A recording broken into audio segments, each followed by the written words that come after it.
Hello, Phil here from Wings of Pegasus and welcome to another analysis video. If you enjoy this video, please give it a thumbs up and subscribe.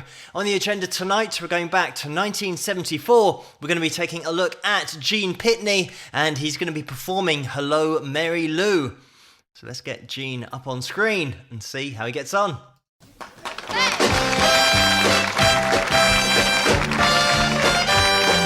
Hello, Mary Lou. Goodbye, how sweet Mary Lou, I'm so in love with you. I'm Mary Lou, right from the start. Hello, Mary Lou, goodbye, how you asked me by one sunny day, flash those big brown eyes my way, and ooh, I wanted you forevermore.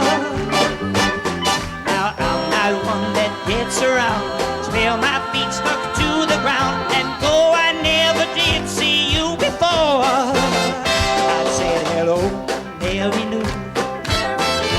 Goodbye, how sweet Mary Lou, I'm so in love with you. I knew Mary Lou right from the start. Hello, Mary Lou. Goodbye, how. Let me hear everybody. Come on.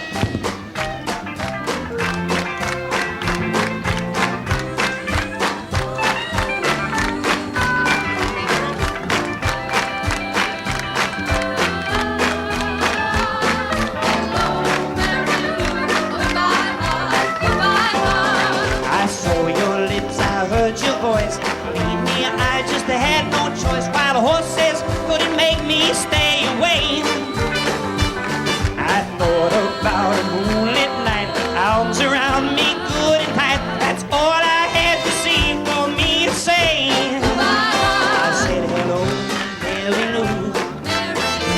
Goodbye, how sweet Mary Lou, I'm so in love with you.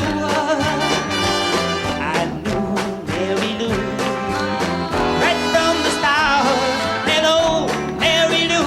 Goodbye, how. I said hello, Mary Lou.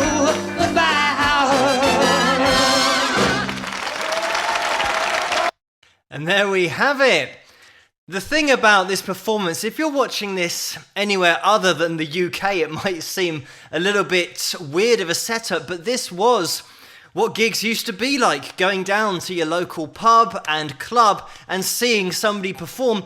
And it's great to see Gene in such a stripped back performance and setting. As always, the link to this video is going to be in the description below, so you guys can watch it the whole way through, because there is a performance of Princess in Rags before Gene starts up with Hello, Mary Lou. And it's one of those songs that a lot of people will associate with Ricky Nelson, and I do have a video on Ricky Nelson somewhere here on the channel, so you can check that out if you want.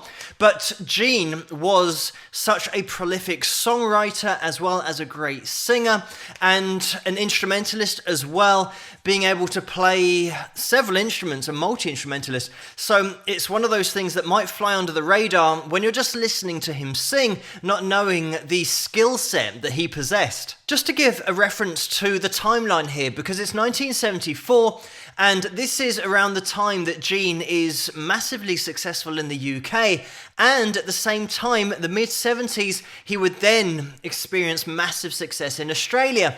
He had success in the USA during the 60s, the early 60s, mid-60s, but then getting towards the end of that decade, the popularity and sales started to decrease in the USA, but that's where everything started to pick up in the UK. Mentioning that songwriting, I always say it's the hardest thing to do in the industry, to write consistent hits.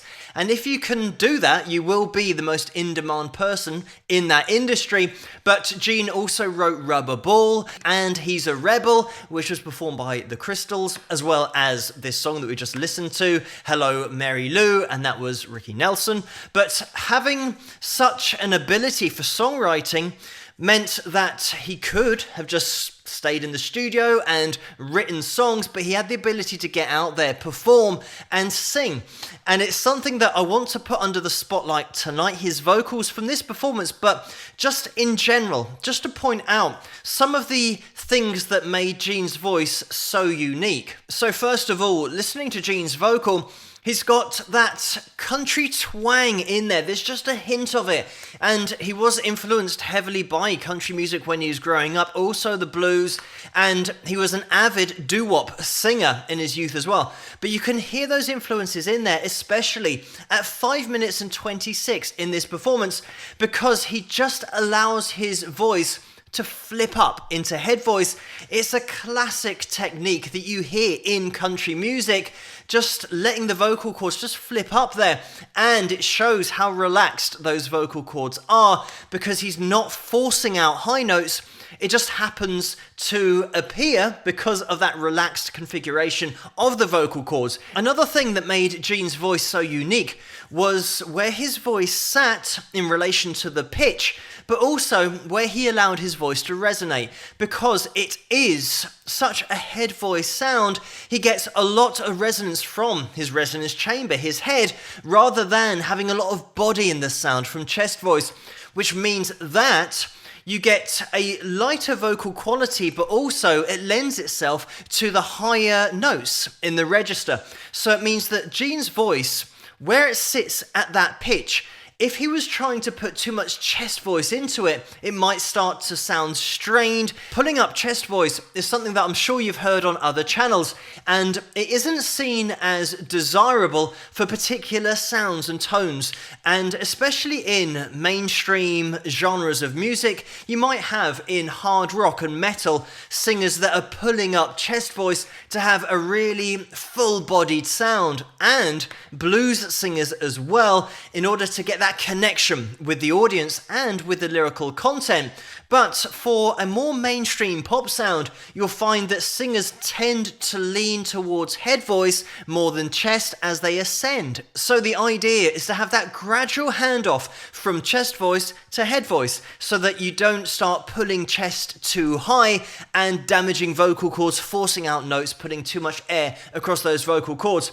So what Gene's doing is just relaxing into that head voice sound. It doesn't sound strained, and that's the whole reason that at 5:26 in this video, he can flip up into head voice, because he's not straining to get that top note. It just happens. So already we've got these two elements that contribute to Gene's unique sounding vocal: his resonance chamber, which is his head, and of course that's unique to Gene, and it's unique to everybody. When you sing, you have a different resonance chamber because you look different to somebody else. There's a different set of dimensions going on for the sound waves to hit in your head. So the tone and the resonance will differ from person to person.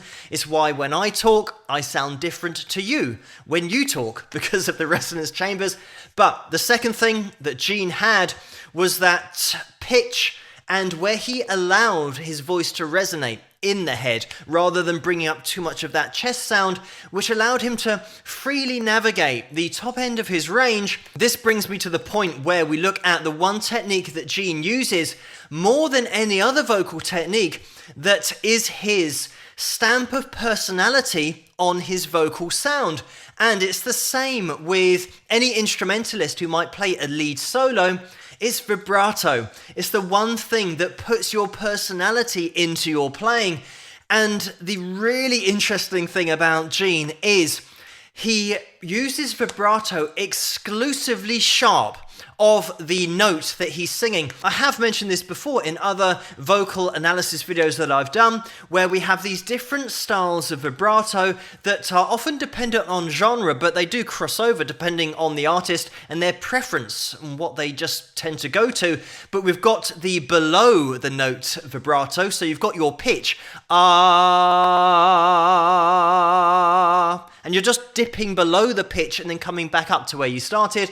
And then we've got the wider vibrato, typically in classical music, where we start on pitch and we go below and above the note. So we're going ah, and it's really wide. You can hear how exaggerated the vibrato is and how dramatic it is, and it will have that effect. Like I said, used quite a lot in classical music because of the drama that's involved with that vibrato. With Gene, like I said, he's exclusively above the note, and I'm going to show you in a minute with a demonstration from this video, but it's when you hold your pitch, and you go above and then come back down. And you might think, well, that sounds a bit weird, and generally this style of vibrato is often reserved for hard rock, metal, and heavy metal singers.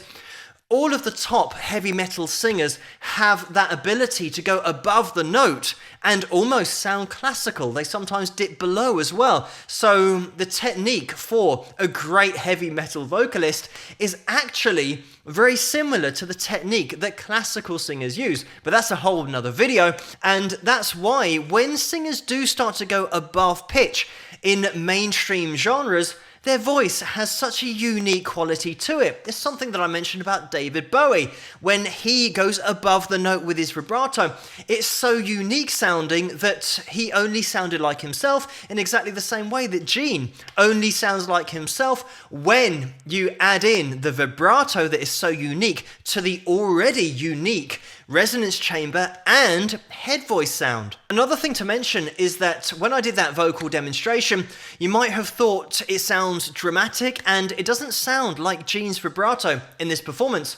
So what we're going to do is analyze this video in slow motion at 25% speed so that you can see not only is Gene using that above the note vibrato, but he's actually hitting the semitone above, which is a wide vibrato. Sometimes, especially in mainstream genres, it wouldn't be that dramatic. But the reason that Gene can do this is because of the speed of his vibrato.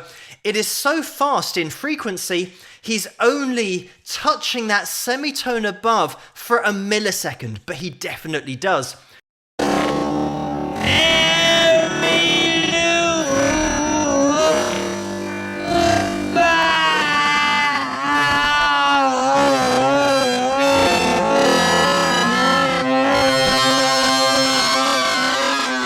So you can clearly hear there,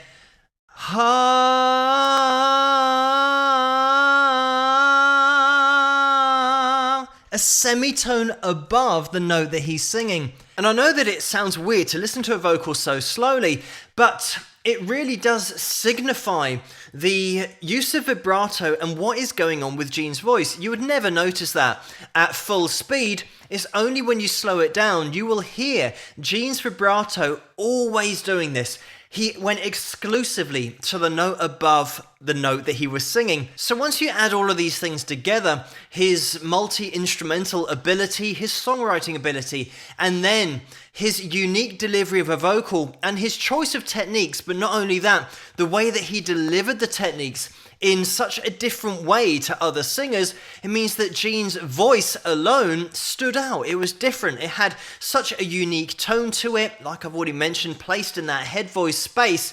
But then that vibrato that is so unique that wouldn't have popped up with other artists around at the time in the same genre, he just would have sounded different because of hitting that note above the note that he was singing. So Gene Pitney, even if he had exactly the same vocal tone as other singers, his vibrato would sound different. And that is the point. That is the thing that just stamped his personality on every vocal that he laid down. I'm probably going to feature Gene again in the future on this channel because I haven't had a chance to get into his professional background, his musical background as well. When you're looking at a performance like this, but a vocalist like Gene, even in a 2 or 3 minute performance, there is so much that you can look into with his vocal delivery, the techniques he uses, and how he achieves such a unique sound with that application of stylizations and techniques such as vibrato. But thank you guys so much for suggesting this video for me to take a look at, and keep those suggestions coming in the comments below. Let me know what you guys think, and if you enjoyed this video, please give it a thumbs up and subscribe, and I'll see you guys at the next one. Rock!